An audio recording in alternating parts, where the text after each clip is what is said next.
আপ্রাণ চেষ্টা করছে। সকলকে ইম্মানুয়েল।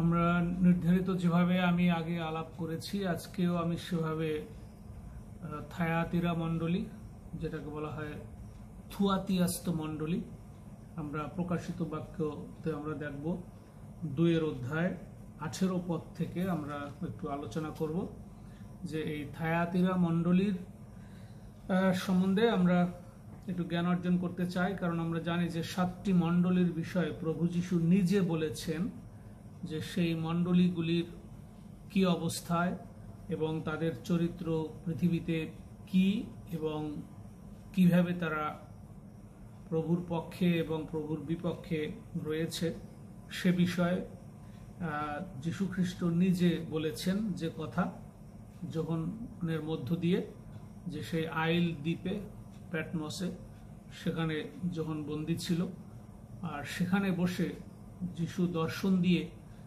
সরাসরি বলে দিয়েছে যে তোমাদের পৃথিবীতে যে স্বর্গে যে 7টি তারা প্রতীক হিসাবে 7টি দূত রয়েছে, যা এই 7 মণ্ডলীর প্রতীক হিসাবে কাজ করছে। সুতরাং আমরা বিশ্বাস করি যে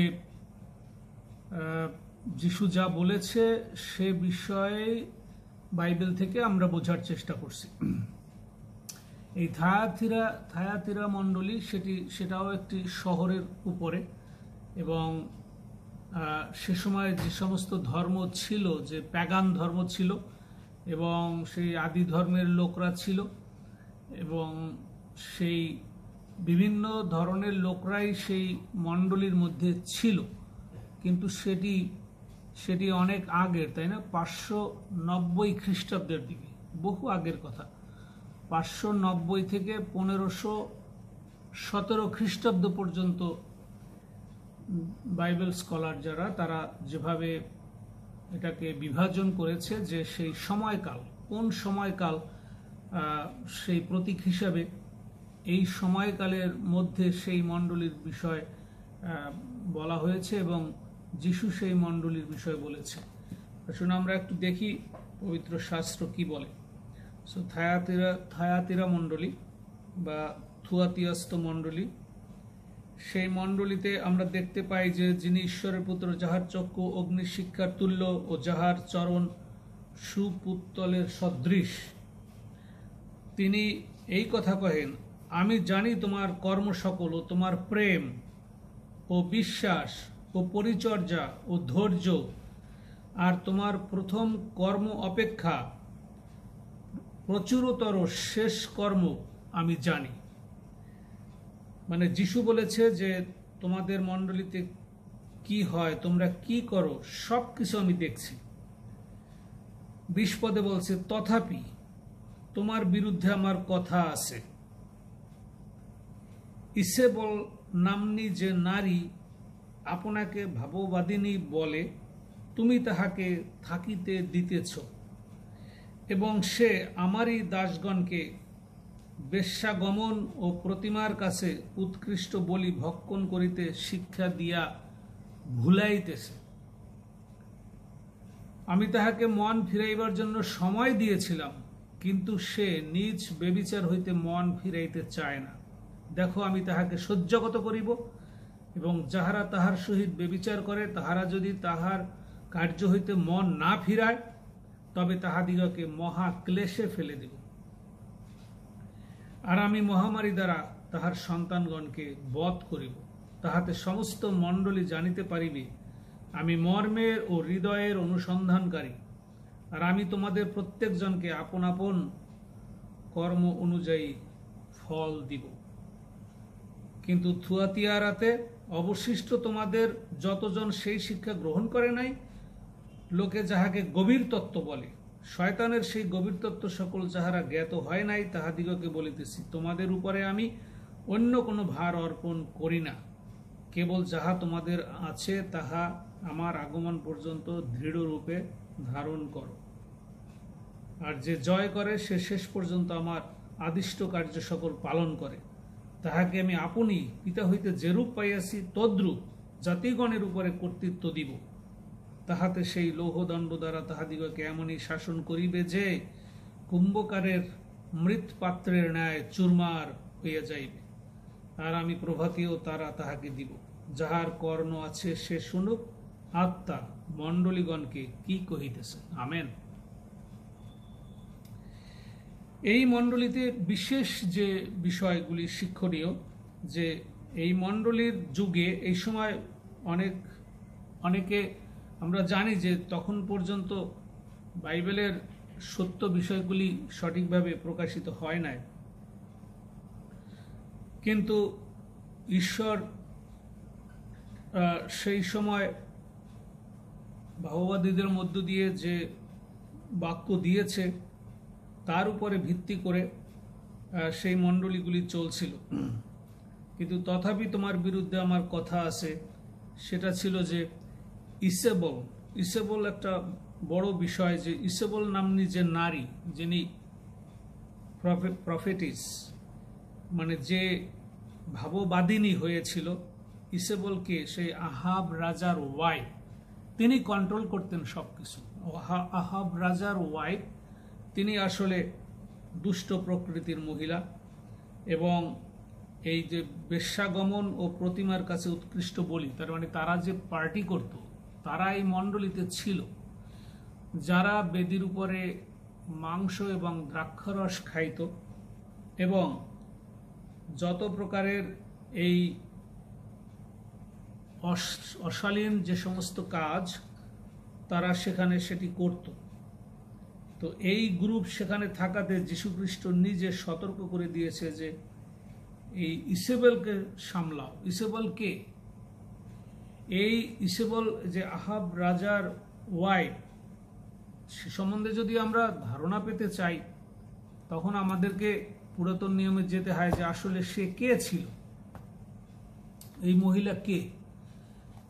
এটা একটা কঠিন বিষয় যে এলীয় ভাববাদীর সঙ্গে যে প্যাগান ধর্মের বা দেবদেবীর পূজা যারা করত, যেসব পুরোহিতবর্গ ছিলেন, তাদের সঙ্গে এলীয় ভাববাদীর যে একটা কম্পিটিশন, একটা কন্টেস্ট ছিল যে তোমাদের দেবতা সত্য না আমার ঈশ্বর সত্য।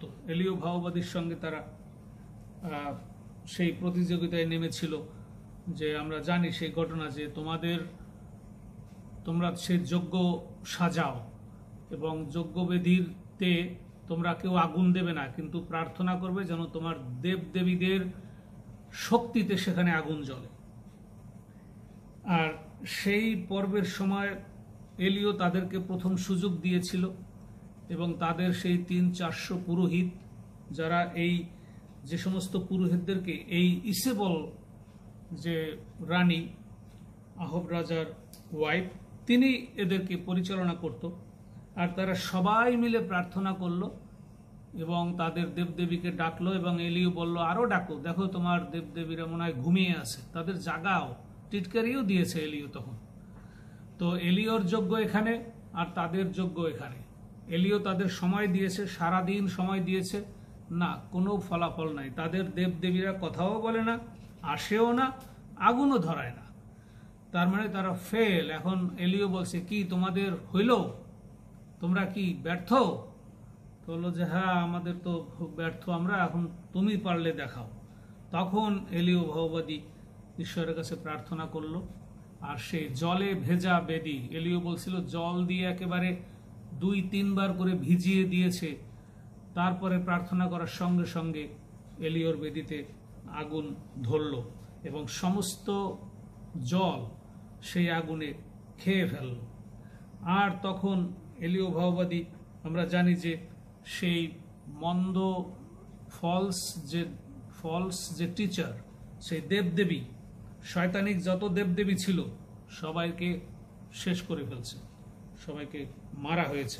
এবং ইসেবেল তো এলিওর উপর খুবই রাগান্বিত ছিল। কিন্তু পূর্বেই এলিও ভাববাদী কিন্তু ভবিষ্যৎবাণী দিয়েছিল যে এই যে শয়তানিক মহিলা ইসেবেল, তাকে কুকুরে খাবে এবং সে কবর পাবে না, তার হাড় মাংস এগুলি ভূমিতে সার হবে, সার হিসেবে ভূমিতে থাকবে। এটা আমরা দেখব 2 রাজাবলী 9 অধ্যায়ে যখন আমরা যাব তখন এই বিষয়টি আমরা দেখব যে জেহুর বিবরণ ও আহাব রাজার বিনাশ, সেই সময়ের ঘটনা এটি। তো এলীয় ভাববাদী যেভাবে ভবিষ্যৎবাণী দিয়েছিল যে এই ইসেবেল নামনি শয়তান, তার পরিণতি হবে ভয়ঙ্কর এবং তার মাংস খাবে কুকুরেরা, আর ঠিক সেই ঘটনাই ঘটেছিল। এই 9 অধ্যায় যদি আমরা 2 রাজাবলী 9 অধ্যায়টা সুন্দর করে পড়ি আমরা সমান দেখতে পারবো। তার মানে বহু শয়তান এই ইসেবেলের সঙ্গে ছিল। এই জন্য যিশু মারাত্মকভাবে সতর্ক করে দিয়েছে, দেখো তোমাদের যে মণ্ডলী, এই যে থায়াতিরা মণ্ডলী, তোমাদেরকে সতর্ক করে দিচ্ছি যে তোমরা সেই ইসেবেলের যে শয়তানিক মহিলা, সেই মহিলার চরিত্রের মহিলারা এখনো তোমাদের এই মণ্ডলীর মধ্যে রয়েছে। এটি যিশু সম্পূর্ণ সুন্দরভাবে সতর্ক করে দিয়েছে যে দেখো অনেক সময় তোমাদেরকে দিয়েছে, আর নয়।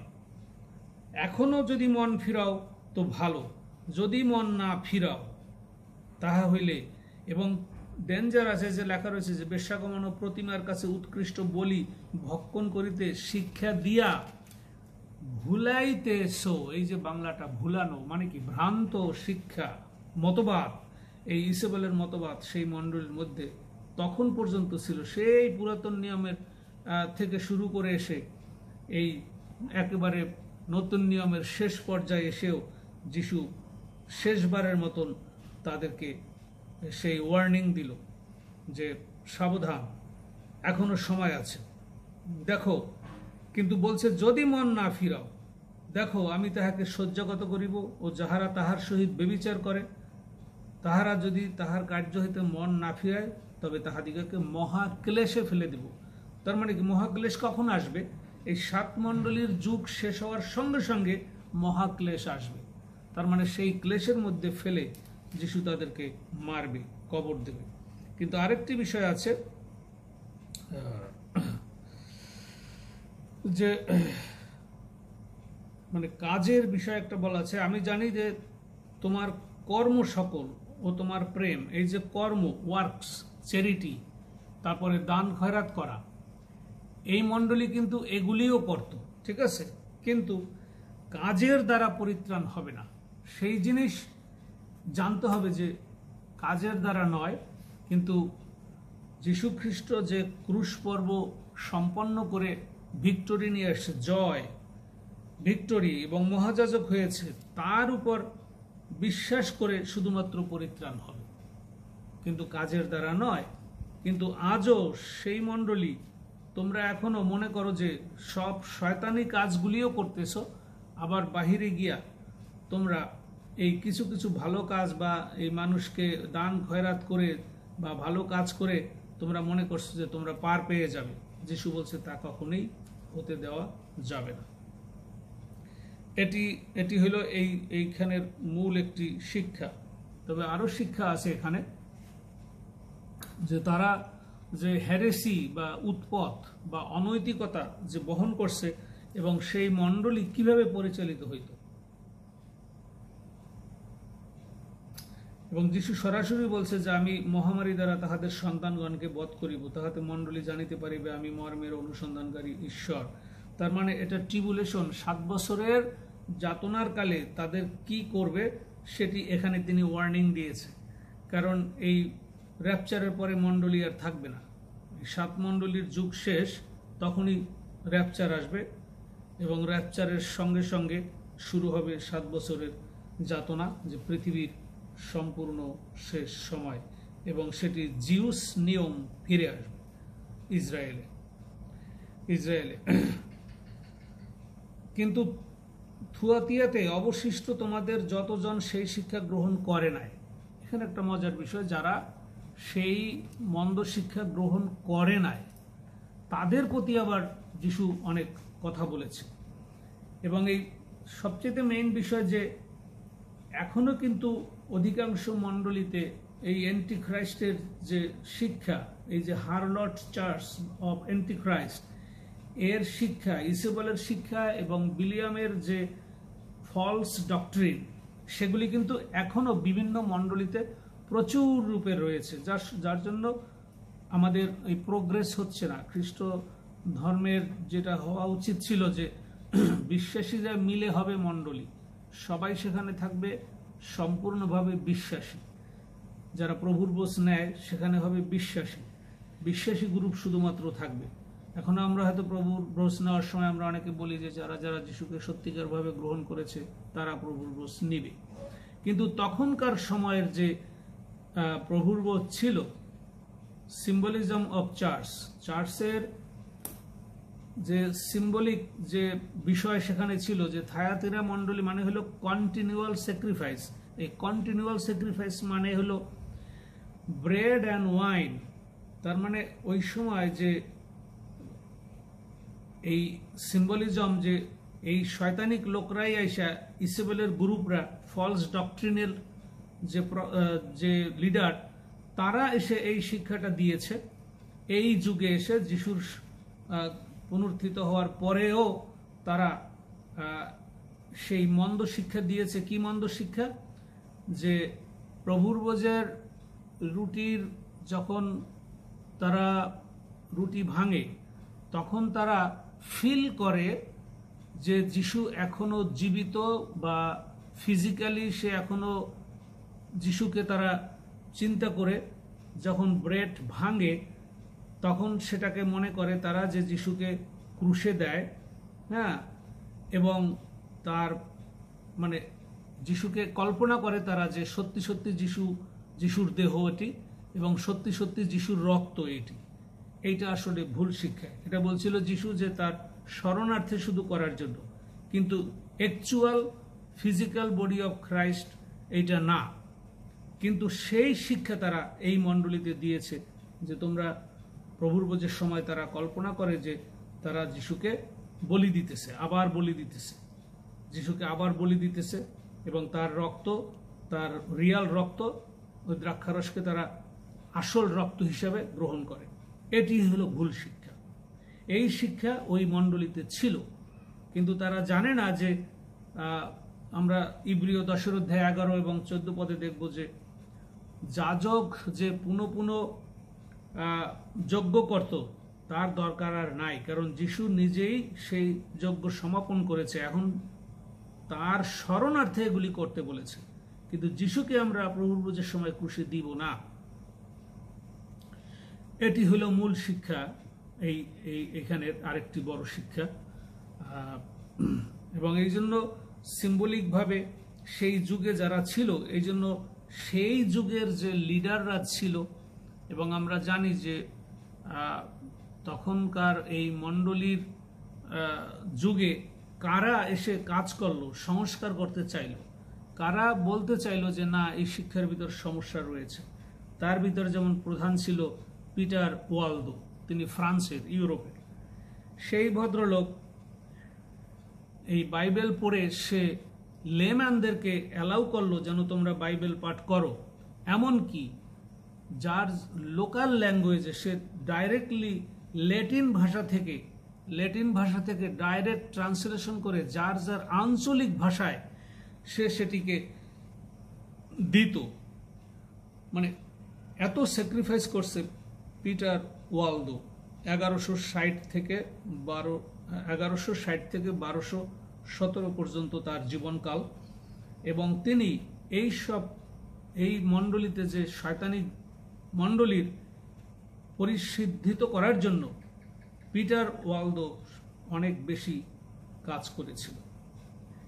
এবং বাইবেল সবার পড়ার অধিকার আছে সেটা সে বলেছে, এটি সবার আত্মিক অধিকার সেটা সে বলেছে, সবাই যেন সেটি পড়তে পারে এই জন্য বিভিন্ন ভাষায় সে ট্রান্সলেশন করে প্রচার করত।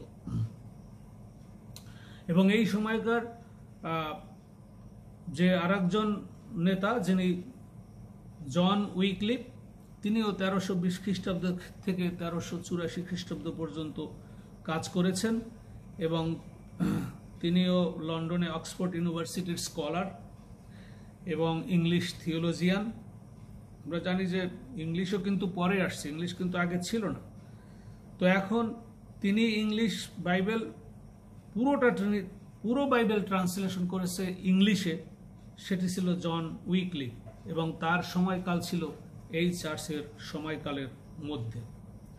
এবং 1377 খ্রিস্টাব্দে তখন ওই সময় কোর্টে ইংলিশ ল্যাঙ্গুয়েজ স্থান পায় এবং তাদের পার্লামেন্টেও ইংলিশ ল্যাঙ্গুয়েজ তখন থেকে অনুমতি পায়। জন হার্শ তিনিও সে সময় এই যে সমস্ত ভুল ওই মণ্ডলীর লোকরা করত ওই যুগে ওই সময়, তাদের বিরুদ্ধে কথা বলার জন্য তাকে পুরোপুরি হত্যা করা হয়েছে। আপনারা জানেন যে সেই সময় রোম সাম্রাজ্যের আন্ডারে ছিল এইসব মণ্ডলী, এবং রোমানরা এবং পাপাল বা পোপদের সিস্টেম এবং ক্যাথলিসিজম সেখানে ছিল, এবং তারা অন্যদেরকে হয়তো বাইবেল ধরতে দিত না, বা নিজেরা তারা যেটা বলতো পাবলিকরে সেটা পাবলিকের মানতে হইতো, এর বিরুদ্ধে গেলে তাদের সমস্যা হইতো। এবং উইলিয়াম টুনডাইল এসে পড়ে। উইলিয়াম টুনডাইল তিনি নতুন নিয়মকে প্রিন্ট করে প্রথম। উনি যেমন জন উইকলিফ উনি পুরো বাইবেলটাকে ট্রান্সলেশন করেছে ইংলিশে, এরপরে উইলিয়াম টুনডাইল সে এসে প্রিন্ট করে নিউ টেস্টামেন্ট পুরোটা, হ্যাঁ, এবং গ্রিক ভাষা থেকে 1525 খ্রিস্টাব্দে গ্রিক ভাষা থেকে সে এগুলিকে প্রিন্ট করে। সেও অক্সফোর্ড ইউনিভার্সিটির স্কলার, এবং তিনি ইনস্ট্রাক্টর ছিলেন কেমব্রিজ ইউনিভার্সিটির। তো এই যুগের যারা বাইবেলের পক্ষে কাজ করেছে তাদের মূল নাম এইগুলি। তারপরে ইরাসমাস আছে, উনি গ্রিক স্কলার, এবং এই গ্রিক ভাষা থেকে ডাইরেক্টলি উনি কিং জেমস ভার্সনকে তিনি ট্রান্সলেশন করে। যে কিং জেমস ভার্সন যে ইংলিশ বাইবেল, সেটি একমাত্র এখন খাঁটি বাইবেল, যার মধ্যে প্রকৃত শব্দের অর্থ স্পষ্ট। কারণ রাজা কিং জেমস যে রাজা ছিল ওই আমলে, সে রাজা এই সমস্ত স্কলারদেরকে নিয়ে কিন্তু সম্পূর্ণ গ্রিক, ল্যাটিন এই সমস্ত ভাষা থেকে অরিজিনাল কি অর্থ প্রকাশ পায় সেটি তারা প্রকাশ করেছে। এই জন্য অনেক স্কলার বা বিদ্বান ব্যক্তি ছাড়া এটি সম্ভব ছিল না। এই জন্য কিং জেমস ভার্সন বলা হয়, কারণ রাজা কিং জেমস উনি সত্যি সত্যি অনেক অর্থ দিয়ে অনেক স্কলারদেরকে নিয়ে এই বিশাল কর্মযজ্ঞ তিনি করিয়েছিলেন। এই জন্যই বলা হয় কিং জেমস ভার্সন। তো সেই পাস্টর ইরাসমাস যারা থিওলজিয়ান, এদের মেইন এই কয়েকটি নাম, এই মণ্ডলীর যুগে তারা এই কাজ করেছে, এবং যার কারণে আজকে আমরা সহজেই একটি বাংলা বাইবেলও পেয়েছি। যদিও ডক্টর উইলিয়াম কেরি সেই বাইবেল এনেই তো আমাদের দেশে তিনি ট্রান্সলেশন করেছে ইন্ডিয়াতে। যদি তারা না কাজ করত, এই জন উইকলিফ, জন হার্শ, উইলিয়াম টুনডাইল, ইরাসমাস এবং পিটার ওয়ালদো, এরা যদি কাজ না করত, তাহলে আজকে আমরা এই বাইবেল আমাদের হাতে পেতাম না। ধন্যবাদ দিই সেই সব ভাইদেরকে যারা আমাদের জন্য পথ প্রস্তুত করতে সাহায্য করেছে এবং খ্রিস্টের বাক্য বুঝতে আমাদের সাহায্য করেছে। তো এই হলো থিয়াতিরা মণ্ডলীর পরিস্থিতি, যে মণ্ডলীর মন্দ শিক্ষা আজও অনেক মণ্ডলীর মধ্যে রয়েছে। এরপরে আমরা আসবো 5 নাম্বার সাদ্রি মণ্ডলী বা সাদৃশ মণ্ডলী, যারা থুয়াতিরা মণ্ডলী থেকে প্রায় 30 মাইল দূরে। সেখানে যিশু কি বলছে আমরা একটু সেই বিষয়ে দেখি। সাদৃশ্য মণ্ডলীর দূতকে লিখো, যিনি ঈশ্বরের সপ্ত আত্মা এবং সপ্ত তারা ধারণ করে, তিনি এই কথা কহেন, আমি জানি তোমার কার্য সকল, তোমার জীবন নামমাত্র, তুমি মৃত। জাগ্রত হও এবং অবশিষ্ট যে সকল বিষয় মৃত কল্প হইল তাহা সুস্থির করো, কেননা আমি তোমার কোনো কার্য আমার ঈশ্বরের সাক্ষাতে সিদ্ধ দেখি নাই। অতএব তুমি স্মরণ করো কিরূপে প্রাপ্ত হইয়াছ ও শুনিয়াছ, আর তাহা পালন করো। তার মানে যিশুর বিষয় তোমরা শুনেছ, জেনেছ যে তিনি মারা গিয়েছে, পুনরুত্থিত হয়ে কবরস্থ হয়েছে এবং পুনরুত্থিত হয়েছে। তোমরা বিষয়গুলি জানো, কিন্তু তোমরা সেগুলি শুনেছ, সেগুলি তোমরা স্মরণ করো এবং মন ফিরাও। যদি জাগ্রত না হও, তবে আমি চোরের ন্যায় আসিব, এবং কোন দণ্ডে তোমাদের নিকট আসিব তাহা তুমি জানিতে পারিবে না।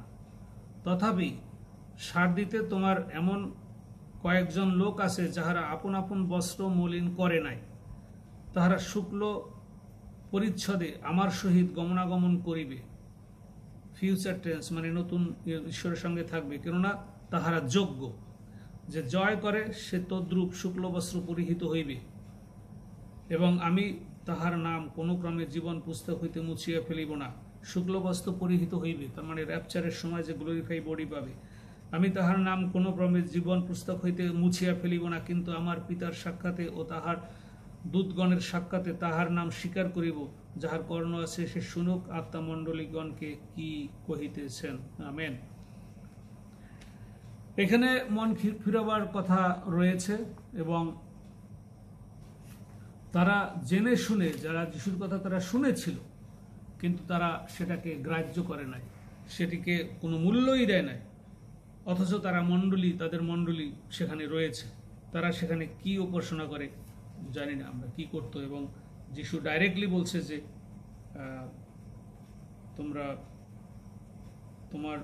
তুমি মৃত, তোমার জীবন নাম মাত্র, তুমি মৃত, জাগ্রত হও। আর 5 পদে আসছে যে জয় করে সে তদ্রূপ শুক্ল পরিস্থিতি হবে। এখানে জয় করা বিষয়টা খুব ইম্পর্টেন্ট, জয় করা বিষয়টা খুবই ইম্পর্টেন্ট, যে জয় করে। অর্থাৎ এই মণ্ডলীতেও এটিও সেই পাপাল সিস্টেমে চলতেছিল, এবং সেই মণ্ডলী থেকেও অনেকে বেরিয়ে আসছে, এবং এটাকে বলা হয়, যিশু বলছে যে ধার্মিকতা শুধুমাত্র যিশুতে ও তার পবিত্র রক্তের গুণে হয়। এটা তারা জেনে শুনেও তারা যিশুকে বিশ্বাস করে নাই, যার জন্য যিশু ডাইরেক্টলি বলছে যে তোমরা আসলে ডেড, মৃত, তোমাদের দিয়ে কোনো আশা নাই। প্রথম যোহন 5 পদে বলা হয়েছে যিশু ঈশ্বরের পুত্র, যে তাহা বিশ্বাস করে সে ঈশ্বর হইতে জাত, সেই জগৎকে জয় করে। অর্থাৎ যারা বর্ন অ্যাগেইন, মানে যিশুর বর্ন অ্যাগেইন হতে হলে কি হয়, প্রকৃতপক্ষে যিশুকে গ্রহণ না করলে সঠিকভাবে সে বর্ন অ্যাগেইনও হয় না, এবং সে কখনো ঈশ্বরের রাজ্যে যেতেও পারে না। এই জন্য বাইবেল আমাদেরকে সেই সিকিউরিটি দেয় যে যারা স্যালভেশন পায় তাদের কোনো মৃত্যু নেই। আমরা যাকোব 1:12 পদে যিশুতে বিশ্বাসী ও যে হত্যা হয়েছে সবাই ক্রাউন অফ লাইফ, অর্থাৎ পরিত্রাণ পাবে। যিশু তাদের নাম ঈশ্বরের সম্মুখে স্বীকার করবে। তো 2 পদে লেখা আছে তোমার জীবন নাম মাত্র, তুমি মৃত, কোনো কাজই সিদ্ধ না। মানে যে কাজই তোমার এই মণ্ডলী করে একটাও যোগ্য কাজ নয়। এই জন্য যিশু তাদেরকে রিবুক করেছে, মানে তাদেরকে শেষবারের মতন ওয়ার্নিং দিছে, কারণ আর সময় নাই। সাদৃশ মণ্ডলী, এরপরে আর 2টি যুগ, তারপরে মণ্ডলীর যুগ শেষ। এবং prophetic symbolic of the church, যে প্রতীকী যে বিষয়গুলি, যে বাইবেলের অনেক সত্য ব্যাখ্যা করার ফলে, বিশেষ করে সেই সময়ের যে পাপাল সিস্টেম, ক্যাথলিসিজম এবং প্যাগানিজম থেকে যারা পরিচালনা করত, এগুলি অনেকে সহ্য করত না। যারা বাইবেল স্কলার যখন ছিল, তারা স্কলাররা এগুলি দেখে তারা দেখলো যে সঠিক কাজ এখানে হচ্ছে না। এই জন্য তারা রিফরমেশন চার্চ তৈরি করে। 1517 খ্রিস্টাব্দ থেকে 1700 খ্রিস্টাব্দ পর্যন্ত এই মণ্ডলীর যুগ। কিন্তু অনেকে এই মণ্ডলী থেকে বেরিয়ে এসে রিফরমেশন করছে, মানে কিছু কিছু সংশোধন করেছে তারা। কিন্তু প্রবলেমটা হলো যে কিছু কিছু সংশোধন করলেও ওই চার্চের আবার কিছু নিয়ম তাদের মধ্যে রয়ে গিয়েছে। এবং অনেকে আবার হয়তো ফিরেও গেছে, এবং এই সময়ই কিন্তু এটাকেই বলা হয়েছিল প্রোটেস্টানিজম। আমরা বলি প্রোটেস্ট্যান্ট। প্রোটেস্ট্যান্ট কি? এই প্রোটেস্টানিজমটা কি? তার মানে সেই সময় পাপাল সিস্টেম থেকে যারা সংশোধন করছে, সংস্কার করছে, যে না এটা মানি না, এটা ঠিক না। যেমন মার্টিন লুথার, তিনি 1483 খ্রিস্টাব্দ থেকে 1546 খ্রিস্টাব্দ পর্যন্ত তার সময়কাল। এবং মার্টিন লুথার সেও সেই পাপাল সিস্টেমের মধ্যে, ক্যাথলিসিজমের মধ্যে ছিলেন, এবং তিনি 95টি থিসিস তিনি লিখেন, এবং 95টি থিসিস লেখে তিনি যখন বোর্ডে টাঙ্গিয়ে দেন, তো বুঝতে পারেন তার অবস্থা হয় কি। তার মানে তার তো মৃত্যুদণ্ড হবে, ডেঞ্জারাস। এই জন্য মার্টিন লুথারকে বলা হয় ফাদার অফ রিফরমেশন। উনি অনেক চেষ্টা করছে সংস্কার করতে, তাই না? এবং তিনি এই কাজগুলি করেছে, এই নোটিশ টানিয়েছিল, তার এতগুলি থিসিস সে টাঙ্গিয়ে দিয়েছিল পুরাটা। এবং অক্টোবর 31 তারিখ তিনি জার্মানিতে 1517 খ্রিস্টাব্দে এই কাজটি করেছিলেন। বিশাল সাহসের কাজ করেছিলেন, এবং তার ঘটনা আমরা জানি যে তাকে হয়তো মেরে ফেলতো, তাকে বন্ধুরা সরিয়ে নিয়ে গিয়েছিল, সেইভাবে তার জীবন বেঁচে গেল। তারপরে জন ক্যালভিনিজম, ফ্রান্স, তিনি কাজ করেছে এই সংস্কার কাজ, রিফরমেশন। তারপরে আসলো জন নক্স, যার মধ্য দিয়ে আসলো প্রেসবিটেরিয়ান চার্চ। তো এখন তাদের মধ্যেও কিন্তু এখনো কিছু কিছু নিয়ম আছে যেটা সঠিক নয়। যেমন আমি কয়েকদিন আগেও আমেরিকান নক চার্চের 2 পালক, তারা হয়তো শিশুদেরকে বাপ্তিস্ম দিতে চাইলো। আমি বললাম নো, এটা বিবলিক্যাল না। ধন্যবাদ দিই তাদের, তারা সেটি নিবৃত থাকলো, করলো না। আমি বলছি না, please do not do that. তারা সেটা করলো না, এটা ভালো। কিন্তু এই যে জন নক্স, উনি যেমন স্কটল্যান্ডে, উনি হলো ফাউন্ডার অফ